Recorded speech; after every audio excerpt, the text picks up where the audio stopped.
తిరిగి BC news కి స్వాగతం.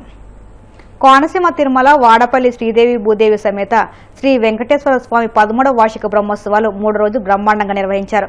ఉదయం స్వామివారిని వసంత మండపంలో సర్వాంగ సుందరంగా అలంకరించి వేదిక వద్దకు తోడ్కొని వచ్చి వైఖాన శాస్త్ర ప్రకారం కండవల్లి రాజేశ్వర వరప్రసాచార్యులు బ్రహ్మత్వంలో వేద పండితులు అర్చకులు బ్రహ్మోత్సవ పూజలు నిర్వహించారు. ఉదయం 9:10 విశ్వక్సేన పూజ, పుణ్యవచనము, పంచామృత మండపారాధన, మహాస్నాపనము, హోమములు, దుష్టగ్రహ పరిహారార్థం మహాసుదర్శన హోమం, వేదమంత్రాల సాక్షిగా నిర్వహించారు. అనంతరం మేళతాళ మంగళ వాయిద్యాలతో తోమల ప్రదక్షిణ నిర్వహించారు. అనంతరం స్వామివారికి సమర్పించి తోమల సేవ నిర్వహించారు. కేరళ వాయిద్యాలు కోలాట ప్రదర్శనలు ఆకట్టుకున్నాయి. సాయంత్రం స్వస్తి వచనం, ప్రధాన హోమములు, విశేష అర్చన, చతుర్వేద స్వస్తి తదితర కార్యక్రమాలు నిర్వహించారు. మిరుమిట్లు గొలిపే విద్యుత్ శోభాగుల నడుమ శ్రీవారు కోదండరామ అలంకరణలో అలంకృతుడై హనుమత వాహనంపై తిరువీధుల్లో వివిధ కళాకార ప్రదర్శన నడుమ విహరించి కృపా కటాక్షాలు అందించారు.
పల్నాడు జిల్లా చిలకలూరిపేట పట్టణంలో డీఎస్సీ ద్వారా ఎంపికైన అభ్యర్థులను ఎమ్మెల్యే ప్రత్తిపాటి పుల్లారావు సన్మానించారు. మంత్రి నారా లోకేష్ సూచన మేరకు ఈ కార్యక్రమం జరిగింది. ఈ సందర్భంగా ప్రత్తిపాటి పుల్లారావు మాట్లాడుతూ వైసీపీ డీఎస్సీని అడ్డుకోవడానికి 150 కేసులు వేసినప్పటికీ మంత్రి లోకేష్ పోరాడి వాటిని అధిగమించి 16,000 మంది డీఎస్సీ అభ్యర్థులకు ఉద్యోగాలు కల్పించారని తెలిపారు.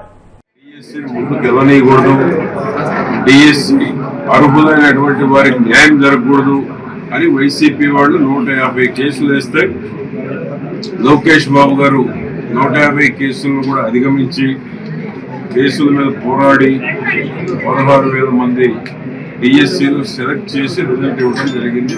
₹1 ఎక్కడ కూడా అవినీతి తావు లేకుండా మెరిట్తో మీ యొక్క గొప్పతనం, మీ యొక్క నాలెడ్జ్ ద్వారా, మీ మెరిట్, మీ క్వాలిఫికేషన్ ద్వారా డిఎస్సీకి సెలెక్ట్ అయ్యారు.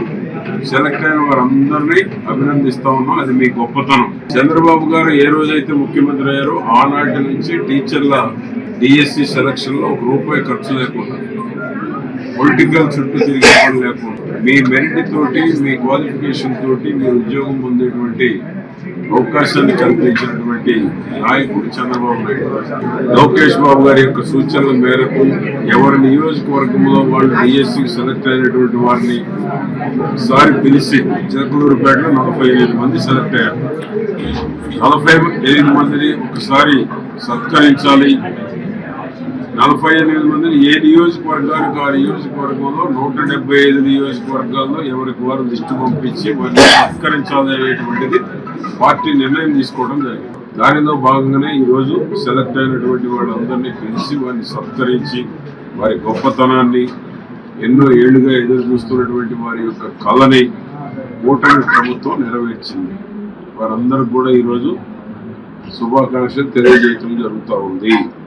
ఈ యొక్క పదవి ద్వారా సమాజంలో టీచర్గా డిఎస్సిలో సెలెక్ట్ అయినటువంటి గౌరవం పెరగడంతో పాటు సమాజం కోసం సమాజ సేవకు వచ్చినటువంటి ఈ డిఎస్సిలో సెలెక్ట్ అయినటువంటి టీచర్లు అందరూ కూడా ఈరోజు తల్లిదండ్రి తర్వాత గురువే దైవం పిల్లలకి అటువంటి ప్రాధాన్యత కలిగినటువంటి పోస్టుల్ని లోకేష్ బాబు గారు భర్తీ చేసి మీ కళని సాకారం చేయడం జరిగింది. డిఎస్సిలో చిలకలూరుపేట నియోజకవర్గం నుంచి సెలెక్ట్ అయిన ప్రతి ఒక్కరికి పేరు పేరున శుభాకాంక్షలు తెలియజేస్తున్నాను. ఆల్ ఇండియా మరియు ఆంధ్ర రాష్ట్ర తూర్పు కాపు సంక్షేమ సంఘం మహాసభల్లో నూతన కమిటీలను ఎన్నుకున్నారు. ఆల్ ఇండియా తూర్పు కాపు సంక్షేమ సంఘం యోజన విభాగం జాతీయ అధ్యక్షునిగా ధనుకొండ లక్ష్మణ్ నాయుడు రెండవసారి నియమితులయ్యారు. ఈ సందర్భంగా ఆయన మాట్లాడుతూ తూర్పు కాపు సంఘ అభివృద్ధికి, జాతీయ అభ్యున్నతికి తన వంతు బాధ్యతలు సక్రమంగా నిర్వహిస్తానని అన్నారు. తాను నమ్మి బాధ్యతలు అప్పగించిన ఆల్ ఇండియా ఆంధ్ర రాష్ట్ర తూర్పు కాపు సంక్షేమ సంఘం పెద్దలకు పీసిని చంద్రమోహన్కి ఆయన ధన్యవాదాలు తెలియజేశారు. కల్తీ మద్యాన్ని అరికట్టాలని డిమాండ్ చేస్తూ ఏలూరు జిల్లా భీమడోలులో వైసీపీ శ్రేణులు నిరసన కార్యక్రమం చేపట్టారు. వైసీపీ అధినాయకత్వం పిలుపు మేరకు సోమవారం party Eluru parliamentary incharge Karumuri Sunil ఆధ్వర్యంలో ఒంగుటూరు నియోజకవర్గానికి చెందిన వైసీపీ శ్రేణులు భీమడోలు జంక్షన్ నుంచి స్థానిక ఎక్సైజ్ స్టేషన్ వరకు నిరసన ర్యాలీ చేపట్టారు. ఎక్సైజ్ స్టేషన్ వద్ద కల్తీ మద్యం అరికట్టాలని, బెల్ట్ షాపులు తొలగించాలని ప్రభుత్వానికి వ్యతిరేకంగా నినాదాలు చేశారు. ఎక్సైజ్ సీఐ నన్నపనేని కళ్యాణికి పార్టీ నేతలతో కలిసి కారుమూరి సునీల్ వినతిపత్రం అందజేశారు. ఈ కార్యక్రమం ఉంగుటూరు, నిడమర్రు, గణపవరం, భీమడోలు మండలాలకు చెందిన వైసీపీ పార్టీ ప్రజాప్రతినిధులు, నాయకులు, కార్యకర్తలు పాల్గొన్నారు.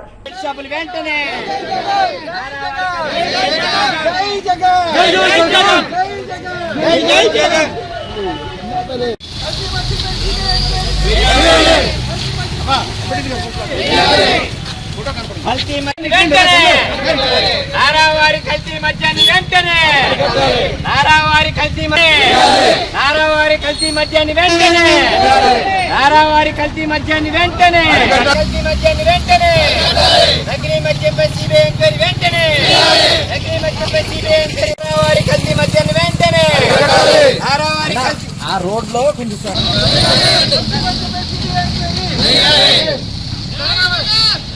బెల్ట్ షాపులు వెంటనే అరికట్టాలి, గ్రామాల్లో ఉన్న బెల్ట్ షాపులు వెంటనే. మరి ఈరోజు జగన్మోహన్ రెడ్డి గారి పిలుపు మేరకు మరి ఈరోజు భీమడోలు ఎక్సైజ్ పోలీస్ స్టేషన్ దగ్గరికి వచ్చి మరి రాష్ట్రంలో ఎక్కడ చూసినా కూడా నకిలీ మద్యం మరి పేదవారిని ముఖ్యంగా టార్గెట్ చేసుకుని మరి ₹99 తక్కువ మద్యం అని చెప్పి ఒక సిండికేట్ లా ఫామ్ అయ్యి కుటీర పరిశ్రమలు ఏర్పాటు చేసి మరి నకిలీ మద్యం తాగిపించి ప్రజల ప్రాణాలు తీసే పరిస్థితికి వచ్చారు మరి ఈ తెలుగుదేశం పార్టీ ప్రభుత్వం. మరి గతంలో మద్యపాన ప్రియుల కడుపు కొట్టారు అది ఇది అని చెప్పి మాట్లాడిన వాళ్ళు ఈరోజు అడ్రస్ లేకుండా పోయారు, కనపడట్లేదు ఎక్కడ. మరి ఈరోజు ఎక్కడ చూసినా బెల్ట్ షాపులు, ఎక్కడ చూసినా కూడా ఇల్లీగల్ బార్లు, మరి ఆంధ్రప్రదేశ్ మధ్యాంధ్రప్రదేశ్ చేశారు. మరి గతంలో జగన్మోహన్ రెడ్డి గారు ఒక నిబద్ధతతో ఈ గవర్నమెంట్ షాపుల ద్వారా మరి చేసి మరి ప్రజల ఆరోగ్యాన్ని దృష్టిలో పెట్టుకుని ఏది చేసినా ముందుకెళ్లారు. కానీ ఇప్పుడు మాత్రం అటు చిత్తూరు జిల్లాలో, ఇటు ఇబ్రహీంపట్నం, ఇక్కడ పాలకొల్లులో కూడా మరి నకిలీ మద్యం ఈ కుటీర పరిశ్రమలన్నీ కూడా బయటపడినాయి. మరి వాసుబాబు గారి ఆధ్వర్యంలో మరి ఉంగుటూరులో మరి భీమడోలు స్టేషన్ దగ్గర రావడం జరిగింది. ఈ ప్రభుత్వం వెంటనే ఈ నకిలీ మద్యం సిబిఐ ఎంక్వైరీ వేయాలి, దోషులు ఎవరైనా కూడా వాళ్ళని శిక్షించాలి. అలానే ఏదైతే ఈ తెలుగుదేశం పార్టీ నాయకులు ఎవరైతే ఈ వ్యాపారంలో వాళ్ళందరినీ అరెస్ట్ చేసి చిన్న తలకాయలు కాదు పెద్ద తలకాయలు అందరినీ కూడా లోపలేసి మరి వెంటనే యాక్షన్ తీసుకుని ప్రజల ఆరోగ్యాన్ని దృష్టిలో పెట్టుకుని మరి ముందుకెళ్లాలని చెప్పి మేము హెచ్చరిస్తున్నాము. మరి ఈ రోజు ఇక్కడ విచ్చేసిన నాయకులందరికీ కూడా పేరు పేరున నేను ధన్యవాదాలు తెలియజేసుకుంటున్నాను. జై జగన్. బాపట్ల జిల్లా చీరాల మండలం వాడరేవు తీరంలో విషాదం నెలకొంది. సముద్రంలో స్నానానికి దిగిన 5 అల్లతాకిడికి గల్లంతయ్యారు. వారిలో 3 మృతదేహాలు లభ్యమయ్యాయి. మరో 2 కోసం గాలిస్తున్నారు. సెలవు రోజుల్లో సరదాగా గడిపేందుకు సందర్శకులు శ్రీలంక బీచ్తో పాటు వాడరేవు సముద్ర తీరానికి వస్తుంటారు. ఈ క్రమంలో అమరావతిలోని విట్ యూనివర్సిటీ నుంచి 10 మంది విద్యార్థులు బృందంగా వాడరేవుకు వచ్చారు. వారిలో హైదరాబాద్కు చెందిన శ్రీసాకేత్, సాయి మణిదీప్, జీవన్ సాత్వికులు అల్లతాకిడికి కొట్టుకుపోయారు. స్థానికంగా ఉన్న మత్స్యకారులు, గజ ఈతగాళ్లు వారిని కాపాడేందుకు ప్రయత్నించినప్పటికీ ఫలితం లేకుండా పోయింది. గల్లంతైన కాసేపటికి మృతదేహాలు ఒడ్డుకు కొట్టుకొచ్చాయి. మరో విద్యార్థి సోమేష్తో పాటు చీరాలకు చెందిన గౌతమ్ సముద్రంలో గల్లంతయ్యారు. ఘటనా స్థలాన్ని బాపట్ల ఎస్పీ ఉమామహేశ్వర్ పరిశీలించారు. వార్తలు ముగించే ముందు ముఖ్యాంశాలు మరొక్కసారి. నకిలీ మద్యం నిగ్గు తేల్చేందుకు సిట్ ప్రకటించిన సీఎం చంద్రబాబు. కల్తీ లిక్కర్ని అరికెట్టేందుకు ఏపీ యాక్సెస్ సురక్ష యాప్ ఆవిష్కరణ. బీసీలకు 34% రిజర్వేషన్లు కల్పించిన వ్యక్తి ఎన్టీఆర్ అన్న మంత్రి నిమ్మల. దాన్ని జగన్ 24%కి తగ్గించడం వల్ల ఆ 5 ఏళ్లు 16,000 మంది బీసీల అవకాశాలు కోల్పోయారని వెల్లడి. తక్షణమే పెండింగ్ బిల్లులు చెల్లించి ఆరోగ్యశ్రీ సేవలను పునరుద్ధరించాలి. కూటమి ప్రభుత్వం డిమాండ్ చేసిన మాజీ మంత్రి సిదిరి అప్పలరాజు.